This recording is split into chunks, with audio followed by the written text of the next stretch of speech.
Hey, Brendan here. Welcome to the channel and thanks for tuning in. If it's your first time here, welcome to the channel. If you're a long-term subscriber, welcome back. This is one of my favorite shows to post on my YouTube channel here. It is the 2025 rookie season, folks, and we are knee-deep in scouting. And I'm going to give you an update to my big board.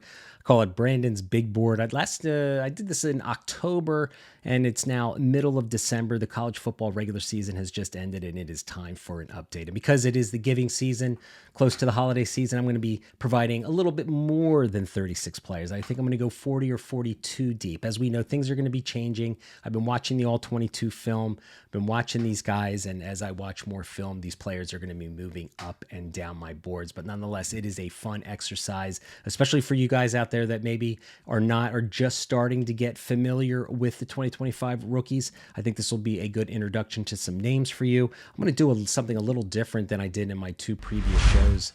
I'm going to be going round by round and just naming the players, by position in each of these rounds where I think they're going to get the draft capital. And as we know, draft capital matters. We don't, of course, have landing spots. We're not going to have that for many, many months, but it's a fun exercise nonetheless to go. So we're going to do round one. I'm going to give you the players that I think are going to go in round one, round two, round three, and then kind of combined round 4 and 5. But you're going to hear about 40 or 42 names today. These are the top rookies for me right now. And of course, as we continue to watch more film, they're going to be moving up and down the board. So let's get to it. All right, so here we are on the tiers. Let's get right into it. Let's talk about round one. All right, this is a quarterback class that isn't, one of the strongest that we've seen in years past. But there's two guys that I think are going to get round one draft capital, and then that's about it. And I think it's going to be Cam Ward and obviously Shedeur Sanders, right? Now, which one goes first? I'm not 100% sure yet, but they're both most likely top 5 picks, right? A lot of franchises in the NFL still need quarterbacks play. So there will be some quarterbacks drafted in later rounds. But right now, I just think round one, I think these two are the locks, and I think the rest of the QBs in this class, will, go down in round 2, round 3, round 4, and we're going to see them here very shortly. All right, so let's talk about the running backs that we think get round 1 draft capital. Well, Ashton Genty, as we all know, is the RB1 for the majority of us. All right, he's going to be a round 1 lock. Where he goes, I'm not sure. I think everyone's hoping the Dallas Cowboys is, the premier landing spot, I think, for the NFL right now. So who knows if that's where he's going to go. But, man, the guy's just, Heisman runner-up. He's just a stud. We've seen him, run the ball. We've seen him catch the ball out of the backfield. I mean, it's amazing how many, guys bounce off this guy's lower half. It's just incredible. Omarion Hampton, I think, is the other running back that could get round 1 draft capital. So I've got him here in the list. I've got Caleb Johnson in round 2. He might pop up there. I've got to watch a little bit more film on Caleb Johnson, but I've seen enough of Omarion Hampton. Big physical runner. I mean, if there's a team out there that wants a 3-down bell cow, this guy can catch the ball out of the backfield and make guys miss in the second level as well. But this guy is a 3-down banger. So if there's a franchise out there that wants a big workload back, I think Omarion Hampton fits the bill. So I got 2 running backs right now in the first round. All right, let's talk about our wide receivers. All right, Travis Hunter is my wide receiver 1. Now he's going to be drafted early. He might even go before some of these quarterbacks that I've seen in some mocks. Now, whether he plays DB or wide receiver, we don't know. But for this exercise, I'm going to make the impression, the expectation that he is going to play wide receiver. And if he does, he is by far, I think, the best wide receiver in this class, hands down. I know a lot of guys like Ted McMillan, Luther Burden. Nobody creates space better than Hunter, with his movement skills, his athleticism and agility. He's got good hands, but this guy's a space creator, and that is the number 1 trait I look for in wide receivers, being able to create space with manipulative route running and snapping out of breaks. And this kid, for me, is clear in the head shoulders about everybody else in this class in that department. To Ted McMillan, definitely going to get round 1 draft capital here. Just posted some All-22 films for my big board subscribers, broken down 3 games. I'm going to be talking about him on my podcast this week as well. He's a good player. I like him. I like his length, his catch radius and stuff, man. I just don't know how great a route runner he is, but right now there's no way he's getting out of round 1. And if he gets that draft capital, there's going to be people just all over him from a dynasty asset in our rookie drafts. Hopefully he gets a very good landing spot with a good opportunity to get a lot of receptions in round 1. Luther Burden, jack of all trades, kind of wide receiver, just a weapon that can be used all over the field. Hopefully he lands in a spot where he can get schemed, where an offensive scheme can utilize him, he can win vertical, but man, he just needs to, he's a chess piece that you can put anywhere all over the field. So excited to see where he goes. Mika Buka, Ohio State wide receiver, really good bounce back year. Good slot receiver. I'd like to see a little bit more vertical play in his game, man, but he's got good solid hands, good size, physicality. He'll be a great addition, a good wide receiver 2 for a team. I don't believe he'll be a wide receiver 1 for a team, but man, he'd be a great complement piece for a team that might already have a solid wide receiver in the wide receiver room. All right, 2 tight ends, I think. Tight ends are, not tight end. Tight ends don't really get drafted a lot in round 1, right? You have to be exceptional. I think there's 2 guys that foot the bill. Tyler Warren is my tight end 1 in this class. My son goes to Penn State. I watch all of his games.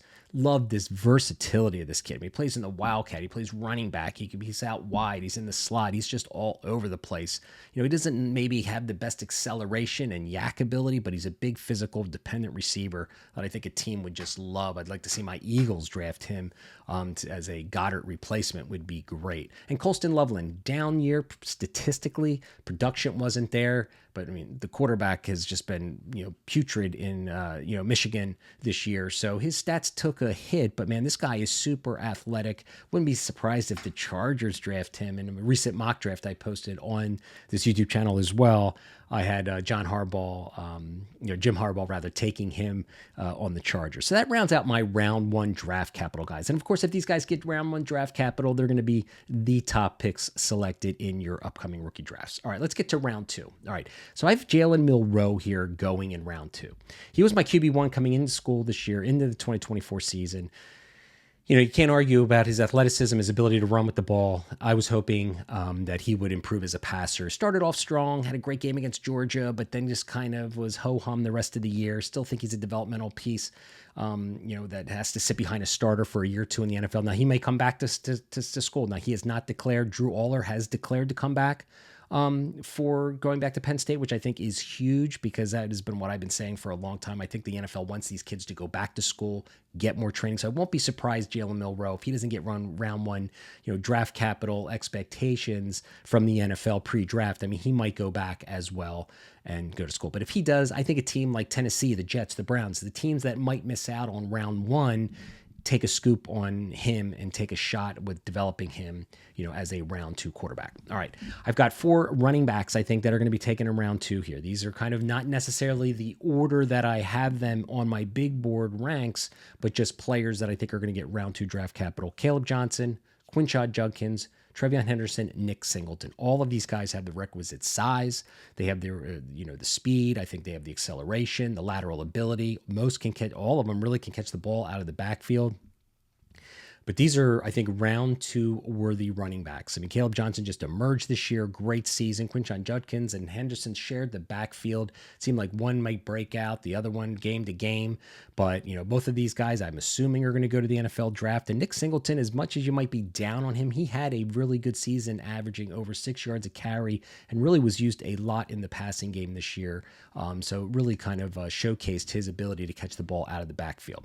All right, wide receivers in round 2, I've got Jaden Higgins, a name that might be surprising you. I really like Jaden Higgins, man. He is another ex-receiver. I know Ted McMillan's an ex-receiver. Trey Harris, we're going to talk about here in a second. He's an ex-receiver. Jaden Higgins has some movement skills that I like watching his film. I recently just put a film out on this YouTube channel, so go make sure to go check that out. Xavier Restrepo, I also just dropped a film breakdown on him in his record-setting game. I forget who he played against, man, but I'll tell you what, I love this kid. He is just a scrappy slot receiver, blue-collar, tough, good hands, sticky hands. Just, he's going to be a quarterback's best friend at the NFL level. Another player I'd love to see the Eagles get their hands on. We desperately need a third option in our receiving room. Would love to see Restrepo in green. Jalen Royals, Utah State junior. He was already declared for the NFL draft, so he's a true junior, and I think that he already got word from the NFL that he's going to be one of the top receivers. I mean, this guy is a space creator, that's what I get. The guys who can twitch out of their snap out of their breaks, who can defensively manipulate players and on comeback routes and double moves and stuff. These are the guys that I want on my teams. These are the guys that I have ranked higher in my wide receiver room. The guys that can create space. Trey Harris coming in here as well. Big boundary receiver. I'm not as high personally on Trey Harris as a lot of people. I know he was really productive of Ole Miss, but the way he won doesn't, I'm not sure, translate to the NFL to be a consistent player. Kind of see him taking a Cedric Tillman type, path in the NFL, where Cedric Tillman now is finally, hopefully coming back from injury on Cleveland, can find himself getting some targets there in Cleveland. Last guy I want to talk about in round 2, another wide receiver, is Isaiah Bond, coming from Texas. Again, he might go back to school. I'm not 100% sure. He's a true junior. But man, I know the production isn't there for Texas. I know Quinn Ewers had trouble getting him the ball regularly. And Quinn Ewers, to his benefit, he spread the ball around a lot of Texas, man. But Isaiah Bond is a vertical threat, explosive player, tough physical player as well. Kind of a poor man's Jalen Waddle. So I like his game and skill set. So I think he could be a round 2 guy. So that rounds out my round 2 players. All right, let's get to round 3. All right, so I got 2 quarterbacks here in round 3, Jackson Dart and Quinn Ewers. All right, Quinn Ewers, I believe, has declared for the NFL draft. Jackson Dart is playing his next game in college football, so he has not made a decision yet. I think he has a 1 year of eligibility, but let's say they both go to the NFL draft. Dart and Ewers, I think, are round 3. They might sneak up to round 2, but watching their game, I'm not sure. So I've got him here in round 3. All right, running backs that I could see getting, the next tier of running backs in my big board. I got Damian Martinez. I am a fan of Damian Martinez. Shared the backfield with Fletcher down there in Miami. I think the guy, for his size, he's 230-something pounds, 6 foot. I think he reminds me of like a Najee Harris type runner. Not the fastest guy in the world, but has some lateral ability and can, pack a punch with some physicality. Devin Neal, Kansas running back, man, he has done nothing but produce year after year. I think he's a jack of all trades kind of player as well. Not sure I necessarily see him leading a backfield, but I think he could be a very valuable piece in a backfield. All right, so I got 2 running backs here going in this round, because I believe most of the running backs, because it's a deep class, are going to be drafted later, and there's other teams that are going to take other positions. So I got some wide receivers here I want to talk about. All right, Jack Besh, one of my favorite receivers in this class. I'm going to just about ready to put out another film on Jack Besh, man. This guy is just another kind of like Restrepo, but he can play boundary a little bit more. Bigger guy. He's not going to kill you with speed and separation, but his physicality, and he's just a crafty route runner, man. Just finds space all the time. I like his game. Excited to drop this on the channel for you to be able to scout him for yourself. Ty Felton, Maryland wide receiver again, and Jalen Knoll, 2 receivers here.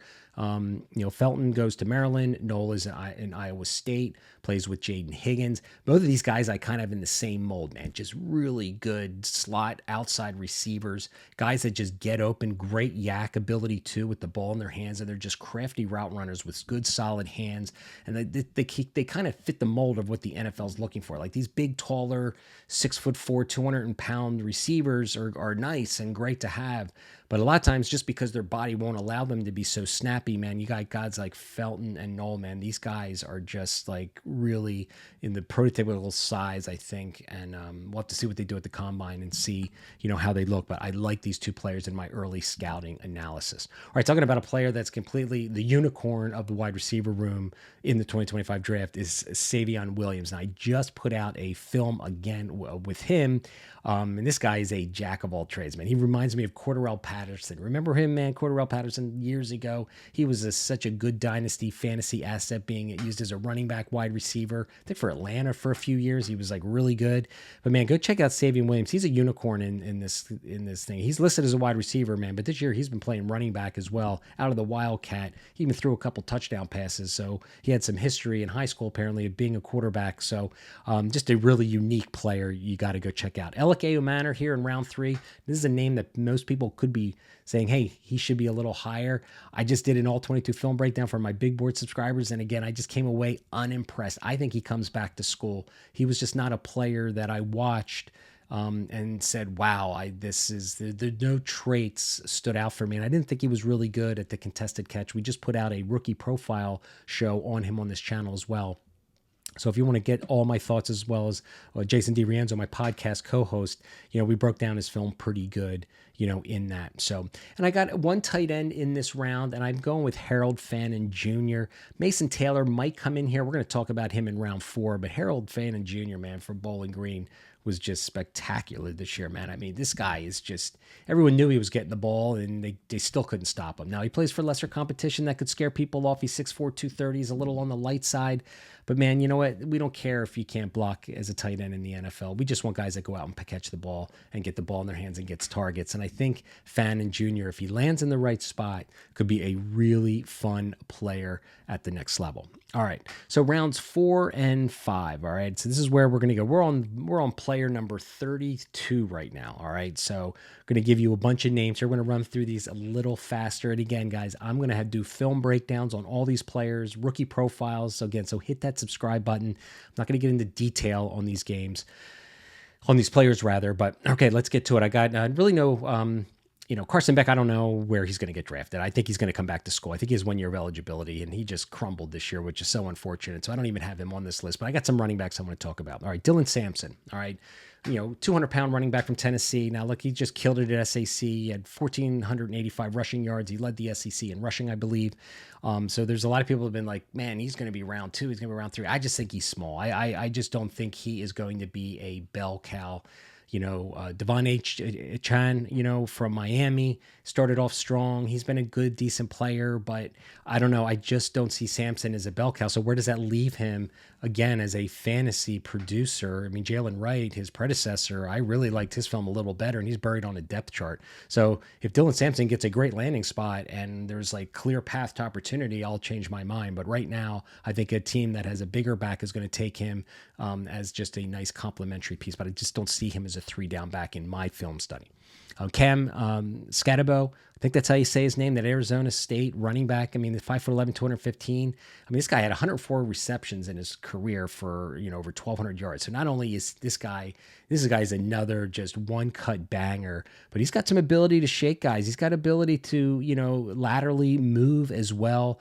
Doesn't have great speed, but again, if he finds himself in some sort of gap zone where he just pounds in between the tackles, he's going to put a punishment on a lot of players in the NFL. So I'm excited to see where he lands. Raheem Sanders, another big back that I, really was down on for many years. I played Devi and C2C. But I'll tell you, I put a film out on the YouTube channel on him about a month ago. Man, he had one game. I forget who he played against, but I think it may have been Texas A&M. Man, it was really impressive. If there's a team out there that wants a big guy, this guy can also catch the ball out of the backfield. Again, there's some size to a lot of these players, and it's a pretty deep class. RJ Harvey, UCF kind of running back. Now, he's kind of more like a Dylan Sampson guy, a guy that I'm not sure is going to live running in between the tackles, but man, this guy's explosive. It seems like he scored like 2 touchdowns every game, just like Sampson. Can win outside, was again being able to catch the ball out of the backfield, but he leaves the program as the Knights' all-time leader, a career in touchdowns scored. So this guy's been ultra productive, and that productivity is going to catch the eyes of NFL franchises, and people are going to take shots on him. And again, we're in rounds 4 and 5 here, so this is where a lot of the running backs typically go off the ball, off the draft board rather, especially as deep as it is. I mean, there's only so many teams that need a running back, right? And they know that they're going to be able to get quality later in the draft. That's why a lot of these guys you might be thinking should be drafted earlier, but I think there's so many of them that there's just not going to be this cluster at the beginning of the draft. All right, Kyle Monangai, Rutgers running back, like him as well. TJ Giddens from Kansas State, I also have here in rounds 4 and 5, 2 players that I think will find, roles, not bell cow roles, but, serviceable roles in backfields, hopefully getting an opportunity. All right, let's talk about some wide receivers in rounds 4 and 5. I got Tez Johnson. All right, so again, this guy's been ultra productive. Again, the game versus Penn State, he was arguably unstoppable. Again, he's 5'10", 165 pounds. A lot of people compare him to Tank Dell, which I certainly understand. Tank Dell's a nice player for Houston.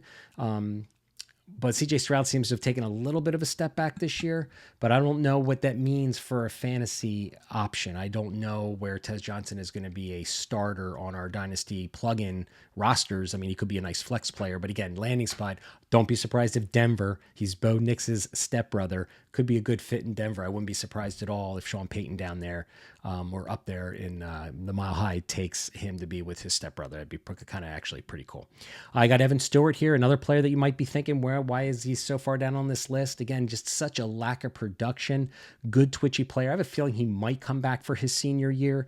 But again, he's just never produced more than, I think, 650 yards in a season. And it's like, is he really going to go to the NFL and put up those kind of numbers? Again, there's only so many wide receiver spots available out there. So I got Kyron Lacy here as well. A player that I'm personally not going to really actively target. Good, nice player. I think he's got some skill, but he's a late breakout fifth-year player. And I've seen him scream at his coach too many times, so I don't know about his intangibles. So he's not somebody that I'm really going to probably I have him on the list because he's got some skill, but a guy that I'm a little worried about as far as his intangibles off the field. All right, two more players I want to talk about. Pat Bryant, wide receiver from Illinois, just put down a film review on this YouTube channel of him. Go check him out. And the last guy I want to talk about is Mason Taylor, tight end.